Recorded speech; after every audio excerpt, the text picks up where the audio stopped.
JBN, we keep you informed. Man arrested for molesting stepdaughter. A 28-year-old St. James man who allegedly sexually assaulted his 13-year-old stepdaughter at their home more than a week ago was arrested and charged with grievous sexual assault and sexual touching on Tuesday. The police confirmed that one man was locked up in connection with the incident but failed to comment much further.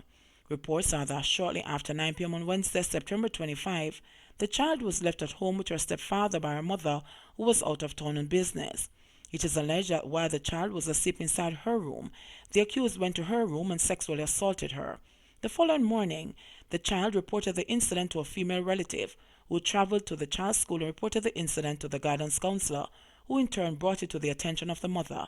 The mother then went to the police.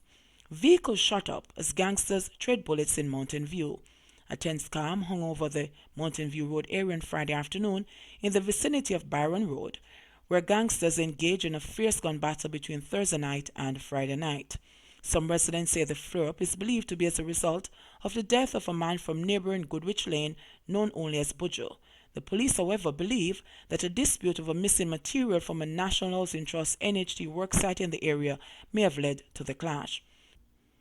Superintendent Victor Hamilton, head of the Eastern Kingston Police, said the intervention of his officers seemingly did little to ease the tension between rival gangs from Jakes Road and Goodwich Lane.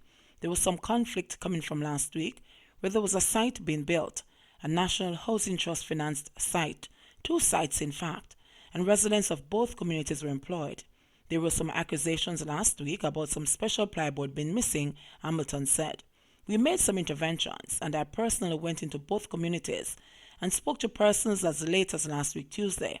The plyboards have been found, so we thought that things had simmered down and persons would return to work, only to find on Thursday night that violence had broken out and one resident of Goodwich Lane was shot and killed. When the area was visited, residents locked themselves inside their homes, peeping out from windows and their verandas as the security forces combed the area. At Byron Road, the reported border between the warring factions, there were visible spent shell casings on the ground and further evidence of gunfire as several vehicles parked along the roadway had bullet holes. "Me say a foolishness the man dem a war for," one man said. "A site over there, sir, and one set go steal plywood and the next set go steal it back. And the first set a say it for run back.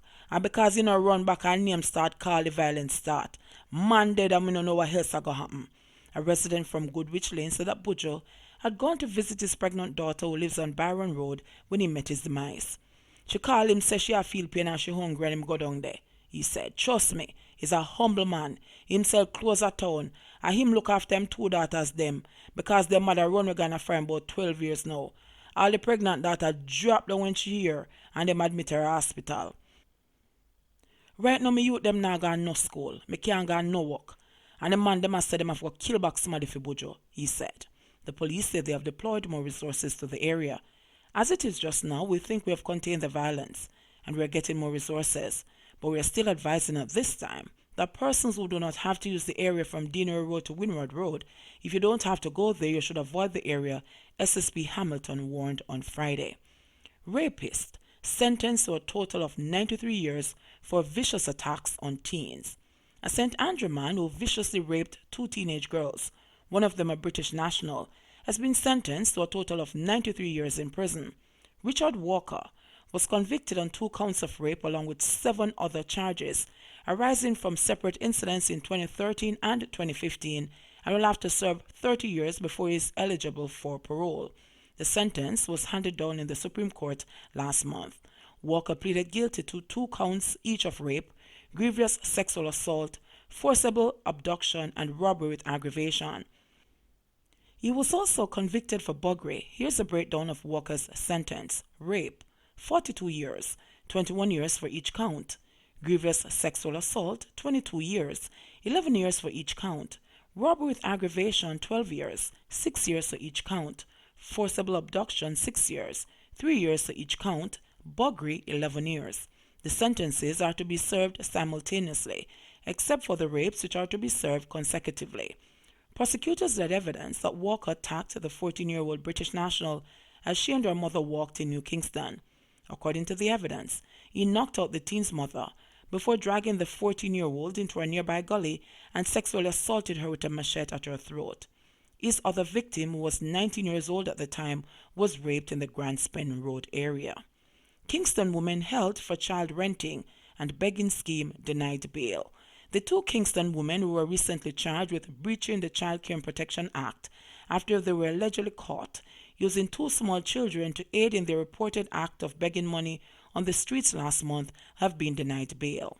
The woman, 34-year-old Shakarta White, unemployed, of 4th Street, Kingston 12, and 41-year-old Laverne Thomas, also of 4th Street, Kingston 12, have been charged with public begging and cruelty to a child.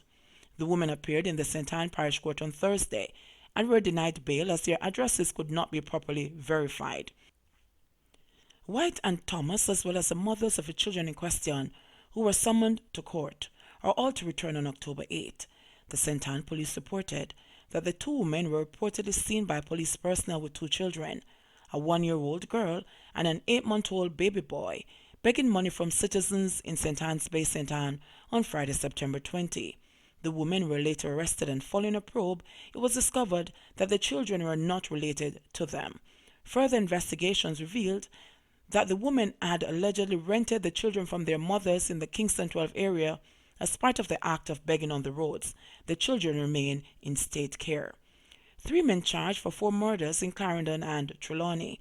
A Clarendon man who allegedly carried out a double killing in the parish in August has been arrested and charged with murder. The police said Damar Powell, 25, of Smithville District, has also been charged with illegal possession of firearm and ammunition. It's alleged that Powell and an accomplice attacked and shot 2 men to death along Chapelton Road shortly before midnight on August 18. A subsequent probe by detectives led to the arrest of Damar Powell, the Police Corporate Communications Unit CCU said in a statement. Powell is one of 3 men charged with murder this week. The others are 50-year-old Owen Sharp, popularly known as Chang, of Logie Green District, also in Clarendon, who is accused of chopping a man to death, and Romaine Roberts, also called Country, 29, of Jacksontown, Trelawney. It is alleged that about midday on September 27, Sharp used a machete to attack a man with whom he had a dispute. The police were summoned and the victim was taken to the hospital where he succumbed to his injuries. Roberts was charged for the murder of a man at his home in Hideout, Trelawney on April 2. The police say residents reported hearing explosions and later saw the victim at the back of his house with gunshot wounds. All 3 are to appear in the Clarendon and Trelawney parish courts. Murders slashed in St. Andrew South was still among highest in nation. Murders have fallen 58% in the nearly 3 months since a state of emergency SOE was declared in the St. Andrew South Police Division, Government Senator Kamina Johnson-Smith has revealed. However, despite the sharp reduction, the St. Andrew South Police have recorded 116 murders since the start of the year, which according to Johnson-Smith equates to a murder rate of 59.7 per 100,000. Compare this to the 15.1 per 100,000 for the region or the global average of 6.1 per 100,000. These are not normal numbers for such a small community. For such a small population, Johnson-Smith said in the Senate on Friday, as she made the case for a 90-day extension of the SOE across the division. The enhanced security measure, which is set to expire on Friday, has been extended to January 4 next year. Johnson-Smith, the leader of government business in the Senate, disclosed that in the 84 days between July 7, when the SOE was imposed, and September 28, the St. Andrew South Police Division recorded 22 murders. This, she said, is a 58% fall-off when compared with the 53 killings recorded in the 84 days immediately preceding the declaration of the SOE. According to Johnson-Smith, shootings are also down 47%, while the security forces have seized 12 illegal guns and 120 rounds of ammunition. 11 persons have also been arrested and charged with various offenses. I know some people are quick to say only 12 guns, but what I want you to think about is, how many murders, 1 gun? How many lives, 1 gun? Said Johnson-Smith, who is also the Minister of Foreign Affairs and Foreign Trade. Intelligence has reflected that there are feuds involving 75 gangs in this area operating within the boundaries of this state of emergency. They are of varying sizes, varying levels of organization, arms, and wealth. This is an emergency. Opposition Senator Wentworth Skeffrey suggested that the government assess the effectiveness of the SOE and demanded answers to a number of questions related to the enhanced security measures that are now in effect in 6 parishes as well as the St. Andrews South Police Division. How many gang members have been convicted? Before we even speak about conviction, how many have been arrested and charged? To say we have 75 gangs, and it seems to be a growing number, what we need to say to the nation is, as of this day, we have dismantled 5, 10, 15, he said. If we have unlimited state power under a state of emergency in an area, what are the constraints preventing us from getting more guns? Because you have absolute power under a state of emergency to go and search for these guns that we all admit exist, Skeffrey added. Human trafficking, a major criminal activity, says Security Minister. National Security Minister Horace Chang says human trafficking has become a major activity in the criminal underworld, with statistics indicating that it is the 3rd most lucrative crime behind drugs and trafficking in firearms. Trafficking of our young adults is a lucrative business. It is growing, and as we get on top of dealing with the drugs and firearms trades, it means the criminal organizations are losing money and they will look to other areas, and clearly one of those areas is human trafficking, he said. Chang was addressing the official launch of the Anti-Trafficking in Persons Clubs in Schools initiative on Thursday, October 3 at the Dunoon Technical High School in Kingston. He said that human trafficking is described as a modern-day form of slavery. It is something that we have to not only protect those who are exploited against, but the country has to find a way to stop the entire activity. It is still as lucrative a trade as slavery was, although it is not as visible, he pointed out. Meanwhile, the minister commended the 11 institutions across the island that have already joined the Anti-Trafficking in Persons clubs. Among them are Port Antonio High, Portland, Garvey Maceo High, Clarendon, St. Hilda's High, St. Anne, Christiana High, Manchester, Calabar High, St. Andrew, and Dunoon Technical High. Chang said the initiative aims to sensitize young adults about human trafficking in order to prevent them from becoming victims.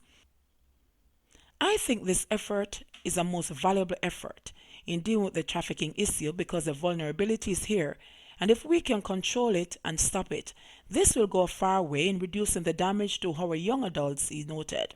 For his part, head of the Anti-Trafficking in Persons Vice Squad, Deputy Superintendent of Police DSP Carl Berry, said the Anti-Trafficking in Persons Clubs in Schools program will facilitate discussions on the issue. We will have direct links to your guidance counselors, deans of disciplines, and principals via WhatsApp. In the event there's a topic that is too heavy for the discussion, then you could invite us to your club meetings. We intend to visit all schools with clubs, Berry said. DSP Berry noted that one of the reasons for the initiative is to ensure that people who are part of the club can get superior information in order to fight and protect themselves against human trafficking. Human trafficking is defined as the recruitment, transportation, transfer, harboring, or receipt of persons by improper means such as force, abduction, fraud, or coercion for an improper purpose, including forced labor or sexual exploitation. JBN, we keep you informed. Please remember to like, subscribe, share, leave us a comment, and click the notification bell to receive our daily news items.